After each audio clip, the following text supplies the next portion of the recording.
चुनावी बिगुल बज चुका है, नामांकन का दौर भी शुरू हो चुका है। तमाम पूरा जिंदाबाद जिंदाबाद जिंदाबाद पूरा जिंदाबाद जिंदाबाद जिंदाबाद जिंदाबाद एक्टिव कार्यकर्ता हैं जो राजद का दामन छोड़कर निर्दलीय विधानसभा चुनाव लड़ने की तैयारी कर चुके हैं। और ऐसे ही एक नेता जो लगातार राजद में एक्टिव रहे हैं, लगातार लोगों तक पहुंचते रहे हैं, उनके दुख दर्द में शामिल होते रहे हैं, पप्पू राय हमारे साथ मौजूद हैं। और पप्पू राय ने आज फैसला किया है कि इस विधानसभा चुनाव में उनकी पत्नी बतौर निर्दलीय प्रत्याशी चुनावी मैदान में कदम रखेगी। आखिर उन्होंने ऐसा फैसला क्यों किया, हम उनसे जानने की कोशिश करते हैं। राजद के आप एक्टिव कार्यकर्ता रहे हैं, लेकिन निर्दलीय प्रत्याशी के रूप में आप चुनावी मैदान में कदम रखेंगे, कारण क्या है? जिस दिन से जनता दल बना 1990 से हम लगातार जनता दल का सेवा करते रहे। कभी महानगर में रहे महासचिव, कभी जिला में रहे प्रदेश महासचिव रहे। लगातार मतलब कि राजद का हम सिपाही के रूप में काम करते रहे। चाहे राजद का रैली हो या किसी तरह का फंक्शन हो, तभी हाल में देखे होंगे ट्रैक्टर का रैली तेजस्वी जी का, लगातार सेवा करते रहे। और हमें माननीय श्री लालू प्रसाद से जाकर जब हम मिले, उन्होंने बोले कि जाओ चुनाव तुम लड़ो। जब हमने पूछा तो बोले अब जब चुनाव की तैयारी कीजिए। तो हमने पूरे विधानसभा में लगभग घूम चुके हैं, लगभग चुनाव तैयारी कर दिए। लास्ट समय में उन्होंने कहे कि ये सीट माले को चला गया।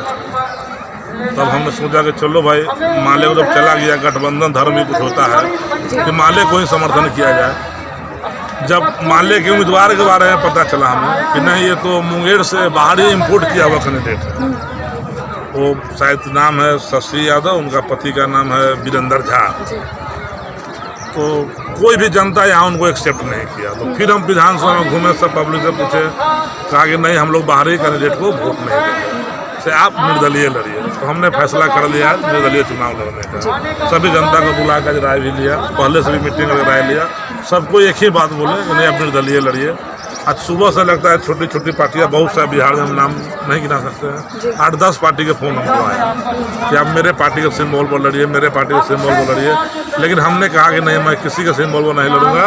जब गठबंधन से टिकट नहीं मिला तो मैं निर्दलीय चुनाव लड़ूंगा। और उसका फैसला हम लोग ले लिए, जिसका नामांकन हम लोग 14 तारीख को करने जा रहे हैं। तो जिस तरह से आपने निर्दलीय चुनाव लड़ने का फैसला किया है, तो क्या अभी भी आपका समर्थन गठबंधन के साथ होगा या पूरी तरह गठबंधन से अलग हो चुके हैं?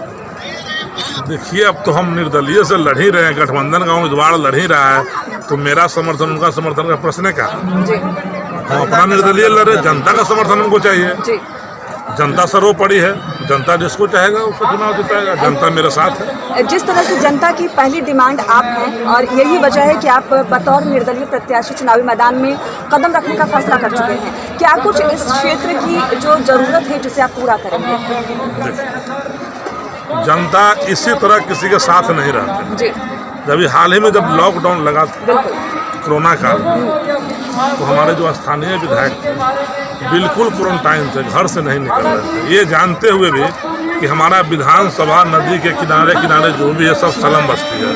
वो लगभग सब डेली कमाने खाने वाले व्यक्ति है, कोई ऑटो चालक है, कोई बस ड्राइवर है, कोई डेली रेजाए काम करने वाले, सब जानते हुए भी उन्होंने कहीं क्षेत्र में घूमने का काम नहीं किया। लेकिन हम लगातार यहीं पर इसी जगह 2 महीने लगातार जनता का सेवा करते हैं। और आज ही नहीं, शुरू से ही सामाजिक काम करते हुए आ रहे हैं। और हमारे विधानसभा की देख लिया जाए, जो स्थानीय विधायक है, उनसे तो जनता लगभग लगता है जिस तरह से घृणा करने लगे हैं। 5 साल वो बिल्कुल कहीं निकले ही नहीं। एक भी ऐसा मुद्दा बता दीजिए जिससे हमारे वर्तमान विधायक उसका हल किया हो, या रोड, गली नली, या शिक्षा, या सरकारी स्कूल में बेंच कुर्सी टेबल, या अपने विधानसभा में एक भी हॉस्पिटल, किसी भी समस्या का उन्होंने समाधान नहीं किया।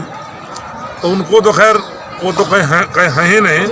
रहा माले की बात, तो ये बाहरी उम्मीदवार है, तो इनको तो कोई वोट देने वाला है नहीं। तो सब जनता बोलेगा आप लड़िए, तो बना लिए।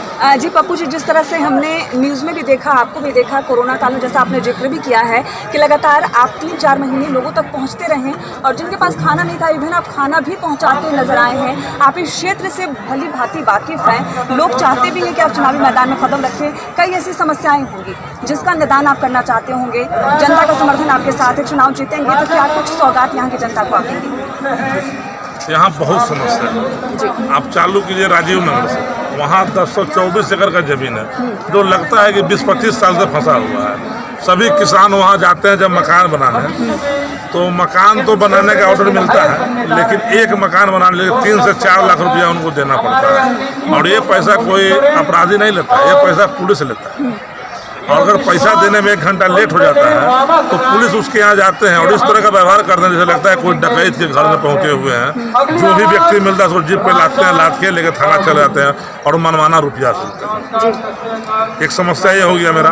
दूसरा समस्या हुआ कि हमारे क्षेत्र में एक भी ऐसा स्कूल नहीं है सरकारी, मतलब उस टाइप का स्कूल जो लोहिला सतमैकल जैसा हो, सरकारी स्कूल जहाँ गरीब बच्चा भी पढ़ सके। क्या गरीब के बच्चों को शिक्षा लेने का अधिकार नहीं है? कोई ऐसा स्कूल नहीं है। मैं उसका निदान करूँगा। अपने क्षेत्र में एक स्वास्थ्य केंद्र बनाएंगे। हमारे जहाँ पर नीचे एक बिनटोली बसा हुआ है, जिनको आने जाने का कोई रास्ता नहीं है, उसका निदान करेंगे। जो भी हमारे विधानसभा में समस्या होगा उसका हम लोग निदान करेंगे जी। तो ये तमाम निदान इन्होंने करने की बात कही है। आपने आज बतौर निर्दलीय प्रत्याशी चुनाव लड़ने का ऐलान कर दिया। नामांकन कब होगा? नामांकन 14 तारीख हम लोग करेंगे जी। देखिए, हमारे दीघा विधानसभा उपेक्षित क्यों हो रहा है जी? यहाँ का जो विधायक या सांसद जो भी है उनको जनता से डर है। वो जानते हैं कि हम तो कमल का फूल लेके जाएंगे, चुनाव जीत जाएंगे। जैसे हम पहले से भी पार्षद हैं, यहाँ पर मेरी भाभी पार्षद है। हम लोग जनता से डरते हैं। कोई साइन कराने वाला हम लोग जल्दी करो ना, अगला बार वोट नहीं जाए, काम नहीं करे वो। लेकिन यहाँ का जो विधायक है उसका ये स्थिति है कि जनता से डरे नहीं। जानते हैं कि हम लोग कमल छाप के लेके जाएंगे, जीत जाएंगे, लेकिन जनता कब तक बेवकूफ़ बनाते रहेंगे? जनता बिल्कुल अब जाग चुका है। कहीं ना कहीं सिटिंग विधायकों के अंदर ये बात आ गई है कि ये तो मेरा अधिकार है, मुझे ये सत्ता मिल ही जाएगा। पूरे पटना जिला में सिटिंग विधायकों यही स्थिति है कि हम काम करें या नहीं करें, हम कमल का सिंबल लेके जाएंगे, चुनाव जीत जाएंगे। इस बार क्या लगता है कि जनता परिवर्तन करेगी यहाँ पे? इस बार तो हमको लगता है पटना जिला में पूरे सिटिंग विधायक का परिवर्तन तय है जी। पूरा जितना भी सिटिंग विधायक सबका परिवर्तन जी निश्चित है। तो ये थे पप्पू राय, जो लगातार राजद की तरफ से एक्टिव कार्यकर्ता रहे हैं, लेकिन उपेक्षा की वजह से इन्होंने बतौर निर्दलीय प्रत्याशी चुनाव लड़ने का ऐलान किया है। और इनका साफ कहना है कि यहाँ की जनता, आप मेरे पीछे भीड़ देख सकते हैं, यहाँ इन लोगों का समर्थन लगातार इनके साथ है और इनका समर्थन ही है कि इन्होंने बतौर निर्दलीय प्रत्याशी चुनावी मैदान में कदम रखने का ऐलान कर दिया है और ये अब नामांकन भी करने वाले हैं। अपने सहयोगी जितेंद्र के साथ विनीता मिश्रा, पटना।